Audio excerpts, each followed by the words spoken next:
Isa ba kayo sa nahihirapan na gumamit ng pang-BP na manual or yung tinatawag na sphygmomanometer?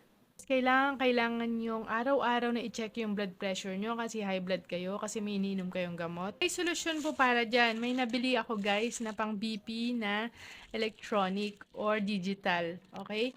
Titignan natin kung maganda ba itong nabili ko. So, ito nakabalot po siya na, ito, yung parang wrapping nila. Then, naka-box. So, pwedeng panregalo, no, sa mga nanay, tatay nyo na high blood. Eh, bilan nyo na guys. Ito. Maganda dito is may step by step kung paano gamitin po yung BP, pang BP na to. So, ito po yung tsura niya guys. Naka-plastic. Ito po yung pinaka blood pressure monitor natin. Ito naman yung cuff niya. So, okay naman siya. Para sa akin. In good condition po siyang dumating sa akin. Tignan naman natin yung kanyang monitor. So, ito siya guys, oh. May date, may systolic, diastolic, pulse. Ito yung pinaka-memory niya. Halimbawa, nakalimutan mo yung BP mo kanina. Pindot mo lang to. And then, ito yung on and off. Ayun, guys. So, titignan na natin. Ito po pala ay pwedeng gumamit ng 4 na AA battery ang kailangan po dito, guys. Pero may nakita ko dito, guys. So, ibig sabihin, pwedeng palang gamitin ang Type-C na charger para gumana to kahit walang battery.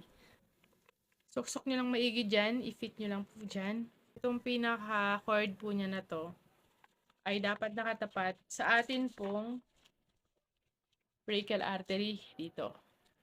Yan po, di ba? Dito. Then, close natin.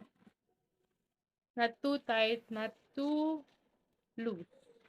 So, then, ikakabit ko na po itong ating okay. So, guys, ayan na po siya, no? So, check na natin.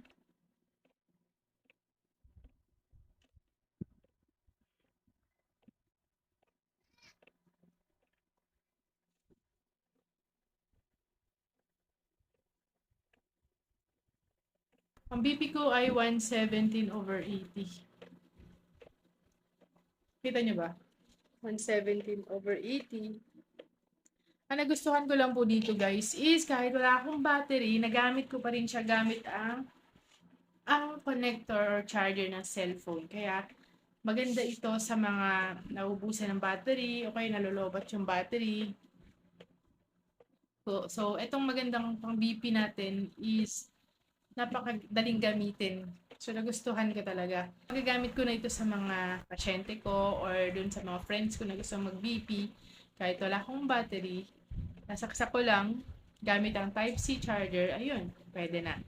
So, kung gusto niyo rin po ng ganitong pang-BP, check niyo po yung link na nandito sa video ito at mag-check out.